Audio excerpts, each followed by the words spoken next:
مسلم عن أبي هريرة رضي الله عنه: من صام رمضان إيمانا واحتسابا غفر له ما تقدم من ذنبه ومن قام رمضان إيمانا واحتسابا غفر له ما تقدم من ذنبه. Hadithi kutoka kwa Mtume wetu Muhammad sallallahu alaihi wasallam anasema, atakayefunga mwezi wa Ramadhani kwa imani iliyokuwa thabiti, kwa kutaraji malipo kwa Allah subhanahu wa ta'ala, sio kufunga kwa kuwa Waislamu wameamka wafunga, hapana, sio kufunga kwa kuwa umelazimishwa na mzazi wako kufunga, la, atakayefunga kwa ajili ya Allah subhanahu wa ta'ala, kwa kutaraji malipo kwa Allah subhanahu wa ta'ala, kwa nia iliyokuwa thabiti, ghufira lahu ma taqaddama min dhanbi, huyo tayari ameshapata msamaha wa Allah subhanahu wa ta'ala. Wa man qama Ramadhan, na yule atakayesimama Ramadhani kama sisi ambao tumeamka kusali visimamo, tukasimama kusali salatu tarawih, sio kwa ajili ya kitu kingine bali kutafuta ridha ya Allah subhanahu wa ta'ala, tumeahidiwa kupata msamaha wa Allah subhanahu wa ta'ala. Wa man adraka lailatul qadr, alipata fursa kuipata usiku wa lailatul qadr imanan wa ihtisaba, kwa kutaraji malipo ya Allah subhanahu wa ta'ala, ghufira lahu ma taqaddama min dhanbi. Inaonyesha moja kwa moja kwamba lengo la Ramadhani hasa ilikuwa tupate msamaha wa Allah subhanahu wa ta'ala. Lakini sikilizeni, kabla Ramadhani tunaonekana ndani ya maasi, tulikuwa ndani ya maasi kabla Ramadhani kuingia. Tuliposikia wito wa Allah unakuja, sote tukakusanyika katika ibada za Allah subhanahu wa ta'ala. Madhalimu sala walionekana katika nyumba za Allah subhanahu wa ta'ala.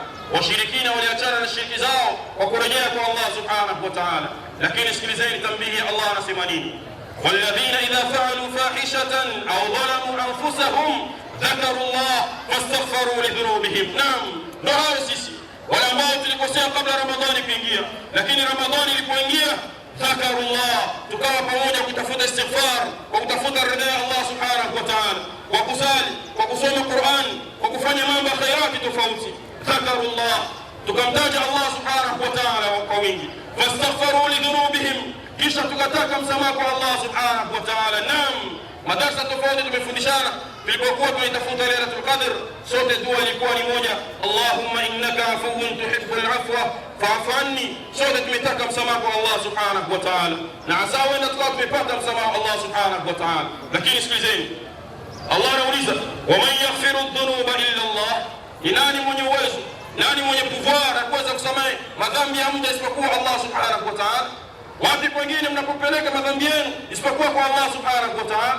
Wapi pengine mnaenda kutaka msamaha, kutaka msaada isipokuwa Allah subhanahu wa ta'ala? Ni wazi ya kwamba anaisamehe madhambi, anaisamehe madhambi yetu ni peke yake Allah subhanahu wa ta'ala. Lakini kuna sharti, walam yusirru ala ma fa'alu wa hum ya'lamun. Ni sharti ambayo tumepewa na Allah ili tupate msamaha, kama tulivyoomba ndani ya Ramadhani, kama tulivyofunga ili tupate msamaha wa Allah subhanahu wa ta'ala. Walam yusirru ala ma fa'alu, tusirejee tena katika maasi, tusirejee tena katika yale ambayo tumeachana nao ndani ya Ramadhani. Wa hum ya'lamun, hali ya kuwa tunajua vizuri kwamba haya ameyakataza Allah subhanahu wa ta'ala.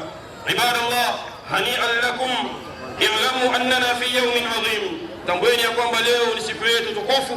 Harrama Allahu alaina fihi siyam, ni siku ambayo Allah subhanahu wa ta'ala kutokana na utukufu wake mpaka kaamrisha ni haramu kwa mja kuweza kufunga ndani ya siku hii. Isionekane mtu ameamka na imani, bana mimi nitafunga leo, hiyo hairuhusiwi kisheria.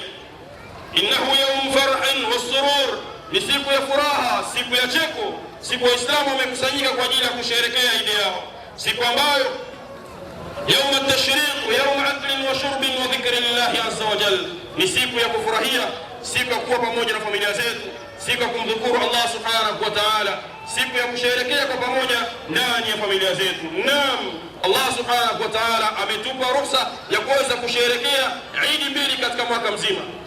Walipokwenda Madina walikuta wakisherehekea baadhi ya sherehe, lakini Mtume sallallahu alaihi wasallam akavuta zote, akatuachia Eid mbili, Eid al-Fitr ambayo ndio tunakula kwa siku ya leo, Eid ya kufungua Ramadhani, wa Eid al-Adha, na Eid ambayo inakuja mbele, Eid ya wenye kuchinja. Hani'an lakum, ongereni, ongezeni kwa Waislamu ambao wamesimama kwa ajili ya Allah subhanahu wa ta'ala, kwa ajili ya kutafuta ridha ya Allah subhanahu wa ta'ala. Mtume Muhammad sallallahu alaihi wasallam anasema, lis-sa'im farhatan yafrahuhuma, kwa mwenye kufunga na furaha mbili nono kabisa ambazo anafurahia anapokuwa amefunga. Mmoja kwanza Mtume akasema, farhatan inda fitrihi, furaha ya kwanza huipata pale anapofungua. Naam, leo ni siku ya furaha, ni siku ya kusherehekea. Qul bifadlillahi wa birahmatihi fabidhalika falyafrahu, sema Muhammad waambie, kutokana na fadhila za Mola wako na rehema zake. Fadhila za Mola wako maana yake Uislamu, rehema maana yake Al-Qur'an. Fabidhalika falyafrahu, ni halali kwetu kusherehekea fadhila za Allah subhanahu wa ta'ala, na Allah anapenda pale anapotupa fursa kusherehekea kitu au ni muda mfurahi kutokana nacho. Naam, furaha ya pili ambayo mja kutana nayo, wa farhan inda liqa'i rabbih, na pale siku ya kiyama atakutana na Mola wake. Imma bidai katoka aina saimun, wale ambao walifunga wako wapi? Wale ambao walijizuia mambo ya halali ndani ya Ramadhani kwa ajili ya Allah wako wapi? Wote watakusanyika mbele ya Allah subhanahu wa ta'ala, na wataashiriwa pepo ambayo inaitwa Ar-Rayyan. Babu Rayyan ni pepo ambayo utaingia ndani yake wale waja ambao wanafunga. Ibadallah, adkhulu al-bahjata wal-farahata wash-shurura ala abaikum wa ummahatikum wa azwajikum wa auladikum wa akhawatikum wa jiranukum falyawma yawma farahin wa surur. Enyi waja wa Allah subhanahu wa ta'ala, ingizeni furaha ndani ya familia zetu, kwa baba zetu, hasa kwa mama zetu. Si halali kwetu kwenda kusherehekea majumbani kwetu, lakini mzee yuko Katongo umemtumia dala 10 ya laidio, haiwezekani. Unakamata dala 10 kwa kutoa lawama, unamtumia mzee yuko Katongo ya laidio, ataenda kununua nini mzee wangu? Tuingizie furaha na wenyewe kadhalika, umtumie mzee wako, mtumie mama yako kitu ambacho akiona atakinua mikono kuombea dua kwa Allah subhanahu wa ta'ala. Wazazi wetu sio kuja kusubiri zakatul fitri kwa ajili ya kwenda kula Eid. Hapana, aliyakuwa tuna uwezo, tunatumika mashallah, lakini angalieni majumbani kwetu mashallah, kila kitu kipo tayari. Leo tukitoka kwenye uwanja tunaenda kusherehekea na familia zetu. Wayasalunaka ma yunfiqun, unaulizwa Muhammad, kipo ajitolee na wanani wa wapi? Qul ma anfaqtum min alkhair, wa kwanza kabisa fabil walidaini, katika vizuri ambavyo tunatumikia usiku na mchana. Salary yako mashallah, wewe ni mnyanyua mizigo, alhamdulillah, ile pesa ya kwanza unaipata, wa kwanza kuikula, mwenye haki ya kuikula fabil walidaini. Allah akasukuma kwa wazazi wawili, wazee wangu. Kwa hiyo tujitahidi turidhike na wazazi wetu, tuwe pamoja kwa siku ya leo. Ni sunna, ni vizuri kuwaikisha nyumbani, ima nyinyi mkaenda kwao mkawa pamoja kusherehekea. Wake zetu kadhalika tuweze kuwafurahisha kwa siku ya leo. Haiwezekani mzee mashallah umekuja na kazi ya mafuta, lakini mke wako umekuja na nguo ya mwaka juzi. Ni haramu na ni makosa. Tuna haki pia waweze kufurahi, sio wewe tu, watoto zetu kadhalika wana haki ya kuweza kufurahi. Ni siku yao ya kufurahi leo, ni siku ya kufurahi wazee wangu, siku ambayo watu wapikie chakula nzuri, wavae wapendeze, wajisikie kwamba wako huru kwa ajili ya Allah subhanahu wa ta'ala. Sio hao tu, waliyatama kadhalika, watoto mayatima tusiwasahau kwa siku ya leo. Wana haki katika mali zetu, wana haki tuweze kusherehekea nao kwa pamoja, hasa wenda wakavuta ile ishara ambayo walikuwa nayo wazazi wao ambao wametangulia mbele ya Allah subhanahu wa ta'ala. Sio hao tu, walimiskin kadhalika, wa maskini ambao hawajiwezi. Tuna haki ya kuweza kuwaita majumbani kwetu, tukafurahi nao, tukakula nao. Ni sunna ya Mtume wetu Muhammad sallallahu alaihi wasallam. Sisi tabia yetu, baada ya kuwa tumepika chakula kizuri, tumeita watu wetu wa kazini, mashallah, njoni tufurahi. Wanakuja, wanakula ndani, wanakunywa. Tabia yetu sisi Waislamu, baada ya wale makafiri kuondoka, wale ambao si Waislamu, wao tunatabia kwa mada chakula kuacha kwenye sinia. Haya, acheni watoto waingie.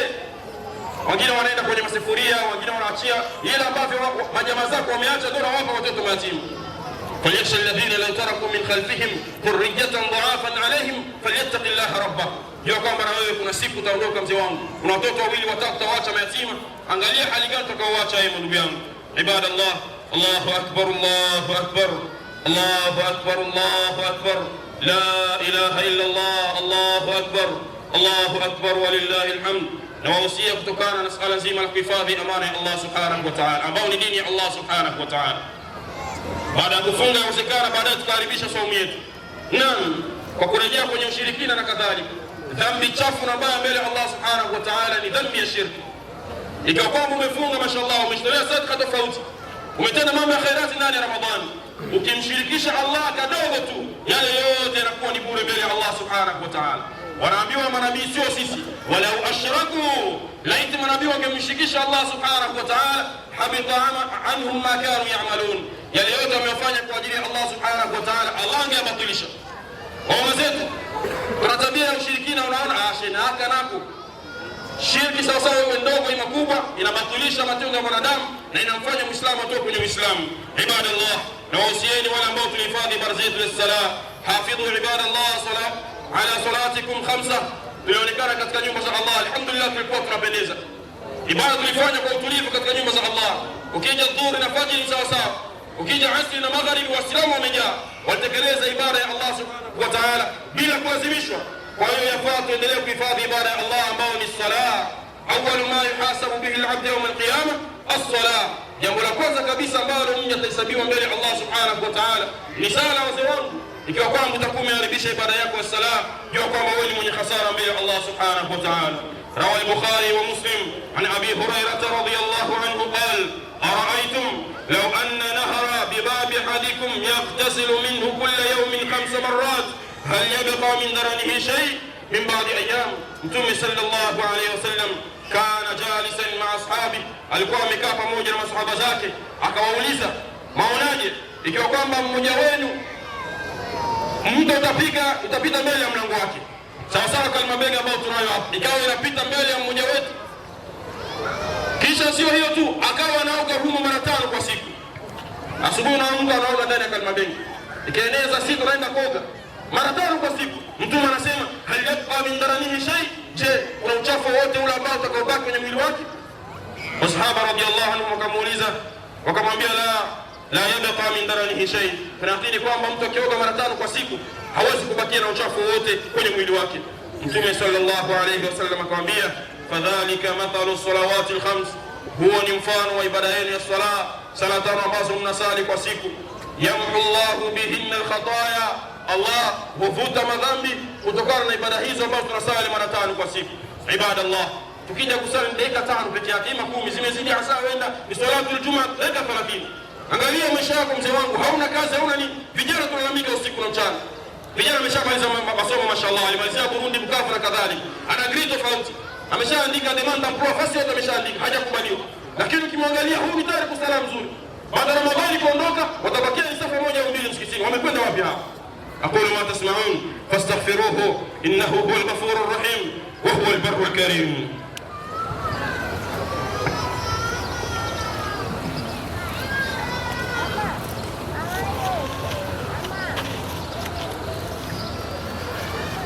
الحمد لله والصلاة والسلام على من لا نبي بعده محمد صلى الله عليه وسلم. الله أكبر الله أكبر الله أكبر الله أكبر لا إله إلا الله الله أكبر الله أكبر ولله الحمد. Wazidi kumshukuru Allah subhanahu wa ta'ala kwa neema zake na fadhila zake za kutufikisha kwa siku ya leo, siku ambayo ni mazoea wala kutaka kwetu. Tulikuwa nao mwaka jana, tukisali nao, tukashirikia nao, lakini tayari wameshatangulia mbele ya Allah subhanahu wa ta'ala. Tunayakini kwamba Ramadhani inaondoka, itarudia, lakini hatuna yakini kwamba tutakutana nayo tena, kwa kuwa vijana wengi tumewazika, wazee wengi tumewazika. Walikuwa wanatarajia kwamba na wenyewe hasa wenda tukao ndani ya mwezi kama huu wa Ramadhani ambao umeondoka, lakini Allah subhanahu wa ta'ala alipotoa amri tayari wameshazikwa katika makaburi zao. Kwa hiyo ndugu zangu wa Kiislamu, hasa wenda hii ndio Ramadhani yetu ya mwisho, yafaa tuishindikize kwa matendo yaliyokuwa mazuri. Isiwi leo yaumu tashriq ndio siku ya rendezvous na mtu fulani, kwa kunywa pombe leo wamejipanga. Allah subhanahu wa ta'ala anasema ndani ya Qur'an, wallahu yuridu an yatuba alaykum, lakini sikilizeni, wa yuridu alladhina yattabi'una ash-shahawat an tamilu maylan 'azima. Msamaha Allah subhanahu wa ta'ala, Allah anapenda atusamehe, lakini upande wa pili kuna wale ambao wanapenda tena waweze kutupotesha baada ya Ramadhani kuondoka. Ndio wale utawakuta mashallah, leo utakunywa bure bana, siku nyingi bana, leo utakuzia sisi wenyewe. Wengine wanasherehekea katika maasi, kumwasi Allah subhanahu wa ta'ala. Ndugu zangu wa Kiislamu, tumefaradhishwa kusherehekea Eid yetu, lakini katika misingi ya Allah subhanahu wa ta'ala. Tusendi sehemu ya muziki na kadhalika, bali tujigae nafasi moja, tufurahishe watu zetu pale ambapo Allah subhanahu wa ta'ala anapapenda na kuparidhia. Na wasia kushikamana na sunna za Mtume wetu Muhammad sallallahu alaihi wasallam baada ya Ramadhani kuondoka. Tuliona wengi wao walisoma Qur'an, alhamdulillah, sala za nafli walitekeleza usiku na mchana, lakini baada ya Ramadhani kuondoka ofisiani. Na ndio tambihi ya kwamba baada ya Ramadhani hii kuna sunna ya siku 6 ambazo ni wajibu kwa Uislamu. Ni hadithi ya Mtume wetu Muhammad sallallahu alaihi wasallam, man sama Ramadhan, atakayefunga Ramadhan akakamilisha Ramadhan siku 29 au 30, thumma atba'ahu 6 min Shawwal, kisha baada ya hapo akafuatisha siku 6 za mwezi wa Shawwal, basi kana kasiyami dahr, ni sawasawa mtu aliyefunga mwaka mzima. Fursa hii tusipoteze wazee wangu, hasa vijana na kugusia vijana, kwa kuwa wana tabia kusema kwamba ni ibada ya wazee. Hiyo ni ibada ya wazee bwana, wazee watafunga. La, hakuna ibada ya wazee na ibada ya vijana. Tofauti yake hivi, na unazifunga utakavyo. Unaweza kuzifunga ndani ya siku hizi kama ambazo tunaingia ndani yake, ima ukafunga katikati, ima ukafunga mwisho, ima ukafunga siku mbili, leo kesho nakula, ima ukafunga leo kesho nakula, utakavyo. Si kama yule aliyefunga mbele. Wagonjwa miongoni mwetu ambao walikuwa wanaumwa, kuna wale ambao walikuwa kwenye safari zao, walipewa ruhusa na Allah kuweza kutumia fursa. Ndani ya Qur'an Allah anasema ikiwa kwamba uko ndani ya safari, ima mgonjwa, basi ukule, utakuja kulipa baada ya Ramadhani. Sisi tuna tabia, Ramadhani itaingia mwezi kesho, tunaanza kulipa sasa hivi. Nani ambaye anakontrana Allah subhanahu wa ta'ala kwamba atamfikisha ndani ya Shaabani ya mwaka kesho? Kwa hiyo tushahidi katika siku hizi, baada ya kula Idi yetu, kama ile umekula siku 2 3, anza kulipa. Baada ya kulipa fatisha siku 6 ili uwe sawa sawa na mtu ambaye amekamilisha mwaka mzima kwa kutekeleza ibada ya siyam. Kwa kumalizia hotuba yangu ya leo, natoa nasaha. Sote tunafahamu hali ambayo tumo ndani yake katika mji wetu. Nchi yetu inafahamika hali ambayo tunayo. Watu wengi wamekimbia wakaenda mkambi Burundi, wengine wakaenda Baraka na kadhalika. Nitoe tambii kwa Waislamu, hao waliokimbia waulizeni walikimbia nini? Ni kifo peke yake. Lakini Allah ameshatwambia, qul yatawaffakum malakul maut alladhi ukila bikum. Hicho kifo ambacho mnakimbia usiku na mchana. Watu wamejazana ndani ya makambi, walikufa kule, tumewasikia. Anakufa bila kupigwa risasi. Anakimbia nini? Amekimbia Uvira, kifo anaenda kufia ndani ya kambi. Yatawaffakum malakul maut, atawakutani, mtakutana nacho huko. Thumma ila rabbikum turja'un. Tujue kwamba kifo ukimbii wazee wangu, lakini pamoja na hao tusilaumiane. Kipi ambacho tufanye kwa ajili ya mji wetu kama sisi Waislamu? Maana Uislamu ni amani, Uislamu ni upendo. Sisi Waislamu kadhalika tumechangia kiasi kubwa mpaka leo Uvira ina amani. Naam, hata kuinua mikono yetu ndani ya swala tukiombea nchi yetu kwa amani. Wallahi hasa huenda kuna mmoja wetu aliyosema amin, na sasa hivi tumo ndani ya amani. Lakini amani hiyo tuendeleshe. Ni haramu na ni makosa. Wengi wamekimbia kutokana na vitu hao. Unatoa habari huko, wamekutumia saa hizi, umeshasambaza ndani ya magrupu 20. Utakuta Muislamu hana kazi, lakini imegaa kosa. Ukimwambia toa sadaka, anakuambia sijajaliwa, yuko na megaa ya mwezi mzima. Kazi yake ni kutoa habari kwenye ile grupu, anapeleka huko. Angalia kama ni ukweli ima ni makosa. Kwa hiyo tujitahadhari wazee wangu. Habari ziko nyingi za uongo, na ni haramu mtu kutoa habari ambayo hana ushahidi nayo. Ya ayyuhalladhina amanu in ja'akum fasiqun binaba'in fatabayyanu an tusibu qauman bijahala fatusbihu ala ma fa'altum nadimin. Enyi waaminifu, in ja'akum fasiqun binaba'in, anapotumieni habari mtu fasik, mtu mwongo, mtu ambaye hamfahamu, najua kwamba ni mwongo, akawatumia habari tofauti, akakuja kuambia kadha wa kadha wa kadha, fatabayyanu, bainisha, chekecha kwanza habari hizo ambazo nakuletea. An tusibu qauman bijahala, hasa wanda ukaja kuumiza watu kutokana na ujinga wako. Ukaanza kufuatilia habari, wewe kama unamtumia mtu, unamkamata unamtumia mtu, mpaka wengine wanaanza kukimbia familia zao, wengine wamepoteana baina yao kutokana na habari yako wewe. Fatusbihu ala ma fa'altum nadimin. Ibadallah, na wahusieni kadhalika kujilinda na ndimi zetu katika siku ambazo tumo ndani yake. Sio siku za Waislamu kuonekana tunajua siasa sana kuliko wenye siasa. Hapana, utakuta Muislamu jasho limemtoka, anatoa habari za Kinshasa kama alikuwa jana, au utafanya hivi, wakifanya hivi. Tumogope Allah subhanahu wa ta'ala. Ni wakati ambao kutingana, huyu amesema nini, huyu amefanya nini. Watu wanadhurika usiku na mchana, na wengine kwa kufikia kukimbia ni kutokana na yale maneno ambayo tunazungumza kwa dini zetu. Kwa hiyo inshallah, inshallah sio wakati wa kuzungumza sana. Sikiliza sana, lakini useme kidogo, na tuinue mikono kwa Allah kwa ajili ya kuombea usalama nchi yetu. Wallahi hasa huenda kutokana na dua zetu, kutokana na akhlaki zetu, kutokana na tabia zetu, huenda tukapata msamaha wa Allah subhanahu wa ta'ala na amani karejea. Usalama mdogo hasa huenda ni adhabu ambayo tunaletewa na Allah subhanahu wa ta'ala. Allah anatuambia kumalizia ndani ya Qur'an, inna Allah la yughayyiru ma biqaumin hatta yughayyiru ma bi anfusihim. Allah hawezi kubadilisha hali ambayo tumo ndani yake ya usalama mdogo. Jana tu zimepigwa hapa, tulipata habari tofauti, wanaingia wanafanya hivi, wanafanya tu hapa, mpaka wengine hatosali zaidi. Allah hawezi kubadilisha wazee wangu hali ambayo tumo ndani yake, hata yughayyiru ma bi anfusihim, mpaka sisi wenyewe tubadilike. Kama tulivyokuwa ndani ya Ramadhani, tuendelee na mwenendo huyo baada ya Ramadhani, hasa huenda tukapata ridhaa ya Allah subhanahu wa ta'ala. Wa qad amarakum Allahu al-latif al-khabir, inna Allaha wa malaikatahu yusalluna 'ala an-nabi ya ayyuhalladhina amanu sallu 'alayhi wa sallimu taslima. Warda Allahumma 'an al-khulafa'i al-arba' Abu Bakr, Umar, Uthman wa Ali wa sittati al-mubashirin fil jannah, wa nahnu ma'ahum bi fadlika wa karamika ya akramal akramin. Allahumma 'izz al-islam wal muslimin اللهم أعز الإسلام والمسلمين